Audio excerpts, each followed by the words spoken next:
Hello दोस्तों। तो इस वीडियो में हम डिस्कस करेंगे 6, 7, 8, 9, 10 जो हमारे बच्चे थे। पहले के 5 टॉपिक्स हमने डिस्कस कर लिए हैं पार्ट 1 के वीडियो में। ठीक है। तो अदर बेनिफिट्स एंड अलाउंसेस में जाते हैं। तो एक चीज़ जो है मैं यहाँ पे दिखा दे रहा हूँ कि गेट 22 और गेट 23 से कौन कौन से PSU ले रहे हैं। तो जो पर्क्स या अलाउंसेस रहते हैं, अलाउंसेस मोस्टली आपके बेसिक के ऊपर ही डिपेंड रहते हैं। ठीक है। तो बेसिक और DA तो फिक्स रहता है। ठीक है। अब 35% कैफेटेरिया अलाउंस मिलता है आप लोगों को अगर PSU में है। For example SAIL, NLC, IOCL, NTPC, ONGC, TSDCL, PGCL, POSOCO, GAIL, HCL। But ये सब जो है ना फैसिलिटीज़ DVC और स्टेट PSC जैसे हरियाणा या उड़ीसा का हो गया और BRC, NPCL, इन सब में नहीं मिल पाएंगे। ठीक है। 35% अलाउंसेस वो सब नहीं रहेंगे। ठीक है। तो ये वाला एक कंपोनेंट हो गया। फिर जो अदर अलाउंस आता है उसमें जैसे पेट्रोल का हो गया, फिर हाउस बिल्डिंग अलाउंस हो गया, फिर मेडिकल बेनिफिट्स हो गए। और मेडिकल बेनिफिट्स कुछ कुछ PSUs में अनलिमिटेड है, जैसे IOCL, ONGC, NTPC में। ठीक है। और बाकी जैसे सेल हो गया, सेल लिमिट कर देता है थोड़ा, मतलब उसका उतना अच्छा मेडिकल फैसिलिटीज़ नहीं है। ठीक है। तो ये सब चीज़ें ध्यान में रखनी है। और एक और चीज़ जो PRP का अलग ही बेनिफिट है वो है, PSUs का अलग बेनिफिट है वो है PRP।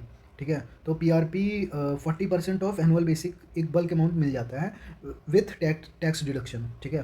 तो ये चीज़ होता है सिर्फ PSU में ही मिलता है। तो ये चीज़ ध्यान रखना है कि अच्छा यदि आप मान लीजिए कि DVC जा रहे हैं, दामोदर वैली कॉर्पोरेशन, या फिर कोई और गवर्नमेंट ऑर्गेनाइजेशन में जा रहे हैं, हरियाणा PSU और ये सब का जो स्टेट PSU है, उन सब में जाना है तो उन सब में शायद ये चीज़ ना मिल पाए। ठीक है। जहाँ तक है नहीं मिलता है। उड़ीसा का जो OPTCL कुछ तो आता है, तो ऐसा transmission corporation limited, Orissa power transmission corporation limited, तो उन सब में ये सब फैसिलिटीज़ नहीं है वहाँ पे।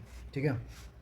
और ये एक चीज़ हो गया। हाँ, और बाकी जो छुट्टियाँ रहती हैं वो मैं NTPC का बता देता हूँ कि 12 CL, 6 रिस्ट्रिक्टेड हॉलीडे, एक स्पेशल अलाउंस लीव होता है जो 30 डेज़ का मिलता है, क्योंकि शिफ्ट में काम करना पड़ता है तो सैटरडे के बदले ये लीव्स मिलती है।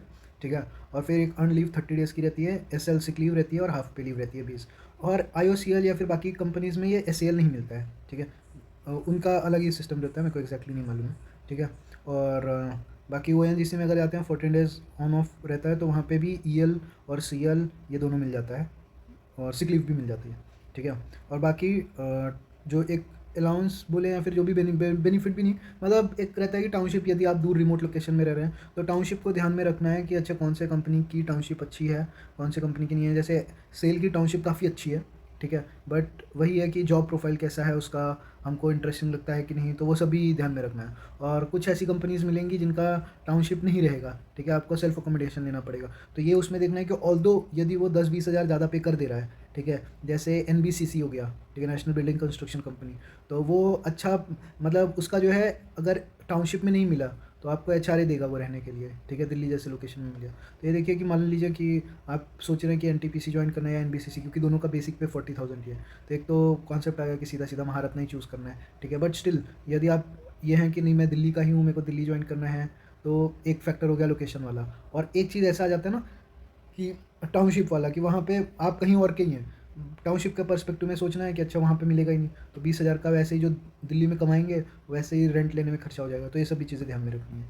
ठीक है। HRA जो मिलेगा आपको बेसिकली ये हो गया। और ठीक है। हाँ, फिर 6 पॉइंट कवर्ड अप, महारत्न, नवरत्न और मिनी रत्न में एक ही चीज़ मैं बोलना चाहूँगा कि जब भी आप नवरत्न या मिनी रत्न चूज़ करते हैं, ठीक है, जैसे नाल्को हो गया या फिर कोई एक और माइनिंग की कंपनी है, ठीक है, तो ये सब में यदि आप चूज़ करते हैं, NLC हो गया, ठीक है, तो ये नवरत्न तभी चूज़ करिए जब आपका कोई स्पेशल बेनिफिट हो, लोकेशन वाइज या फिर सैलरी वाइज कुछ तो स्पेशल बेनिफिट हो। Otherwise always go for Maharatna which will be more stable. ठीक है। डिसइन्वेस्टमेंट का चांसेस उसका कम है। ठीक है। फिर वर्क लाइफ बैलेंस में मैं ऐसा बोलूँगा कि आपको बस एक चीज़ जो मुझे लगती है, मेरे ओपिनियन में इंपॉर्टेंट है, वो है छुट्टी। ठीक है।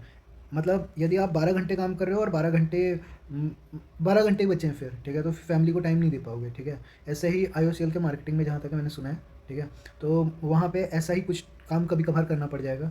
जैसे 12 आवर्स का है रहेगा या 8 घंटे का, बट वो एक्सटेंड हो जाता है समय, उसके पर्क्स भी मिलेंगे, जो भी पैसा वैसा भी मिलेगा आपको, टी अलाउंस, ट्रैवल अलाउंस उसका मिल जाता है।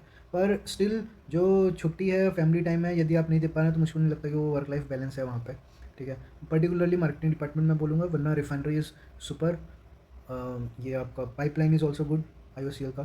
ठीक है। तो ये चीज़ ध्यान में रखना है कि कहाँ पे हमको वर्क लाइफ बैलेंस मिल पा रहा है। ठीक है। यदि आप अकेले हैं तो आपकी फैमिली है ही नहीं, तो केवल वर्क ही वर्क बचता है। ठीक है, तो वहाँ पे एकदम आप वर्कोहॉलिक होके वर्क करिए, ठीक है, बट वो वर्क लाइफ बैलेंस नाम की कुछ चीज़ ही नहीं रहेगी यदि फैमिली दूर है आपकी, ठीक है। तो इन सब चीज़ों को कंसीडर करना है कि अच्छा फैमिली रहे और छुट्टी मिल रही है हमको समय समय पे, तब तो वर्क लाइफ बैलेंस मेंटेन है, आपको सेल्फ टाइम मिल रहा है खेलने कूदने का, तब तो सही है, ठीक है। तो ये चीज़ें देखनी है कि कहाँ पे मिल पाएगी। यूजुअली जहाँ पे टाउनशिप रहता है वहाँ पे ये चीज़ें मिल जाती हैं, ठीक है, क्योंकि आपको डिस्टेंस ट्रेवल नहीं करना पड़ता है। फॉर एग्जांपल यदि आप पीजीसीआईएल में हैं और आप साइट लोकेशन से काफ़ी दूर रह रहे हैं, ठीक है, तो आपको 1 से 1.5 घंटे लग रहा है ट्रैवल करने में रोज़ाना। तो अब जो 1 से 1.5 घंटे जाने आने में लग रहा है, तो यानी you are spending more than 2 hours travel में ही, ठीक है। तो यहाँ पे अब आपका 8 घंटे 9 घंटे का काम किया और फिर 2 घंटे और, तो ऑलमोस्ट 11 आवर्स हो गया, ठीक है, और आने जाने का प्रिपरेशन टाइम अलग से। तो ये देखना है कि कहीं न कहीं आपका वर्क लाइफ बैलेंस थोड़ा डिस्टर्ब होगा ही, ठीक है। अब 9th पॉइंट एक जनरल चीज़ है कि you won't get everything at one place, ठीक है। हर चीज़ हर जगह नहीं मिल पाएगा कि अच्छा या तो पैसा या तो लाइफ़स्टाइल, अच्छी लाइफ़स्टाइल, अच्छा पैसा, हम फैमिली को भी रख लें, कुछ ना कुछ रहेगा ही। और मे बी लकीली यदि आपको एक पॉइंट पे लगे भी कि अच्छा मुझको सब मिल गया, ठीक है, बाद में ट्रांसफ़र हो जाएगा, ठीक है। तो डोंट नो कि कहाँ पे ट्रांसफ़र हो, ठीक है। एनटीपीसी जैसा पॉलिसी अभी लेकर आया है कि दे वो will not give home state, ठीक है, तो आपका कभी भी होम स्टेट मिलेगा ही नहीं, ठीक है, उनका पॉलिसी आ गया है। तो ऐसे चीज़ें रहेंगी, ठीक है। और हाँ, एक और चीज़ कंसिडर करना है कि लोकेशन या फिर कंपनी का वर्क कल्चर कैसा है। अब work culture in the sense कि जैसे ओएनजीसी में 14 डेज़ का ऑन ऑफ है, ठीक है, तो 14 डेज़ का ऑन ऑफ है, तो यानी हार्डशिप भी काफ़ी रहेगी। 14 डेज़ 12-12 घंटे की शिफ्ट रहेगी, 7 डेज़ 7 नाइट, ठीक है। तो you should be mentally prepare for that if you are willing to join it, ठीक है। पोसोको, ओएनजीसी, आईओसीएल की रिफाइनरी, एनटीपीसी में अभी केवल ऑपरेशन में रिक्रूट कर रहा है, शिफ्ट जॉब्स रहेंगे, ठीक है।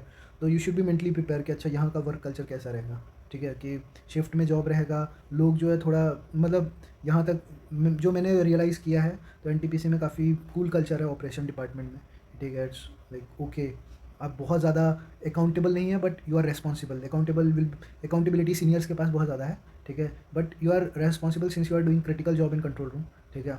तो ये सब चीज़ें देखनी है। और लीव्स कितना लीनियंटली मिल पा रहा है। मालूम पड़ा कि कुछ कंपनीज़ हैं जिसमें आप लोगों को उनके पास मैन पावर ही नहीं है, ठीक है। अब मैन पावर नहीं है तो definitely they won't provide leaves that easily, ठीक है। उनमें से जैसे एक एग्जांपल सेल हो गया, अभी उसका मैन पावर थोड़ा डिस्टर्ब्ड है, ठीक है। और कुछ कुछ हैं कंपनीज़ जहाँ पे मैन पावर की इश्यूज़ है, तो वो चीज़ों को चेक करके जाना है। Alright, so that's all for this video, thank you.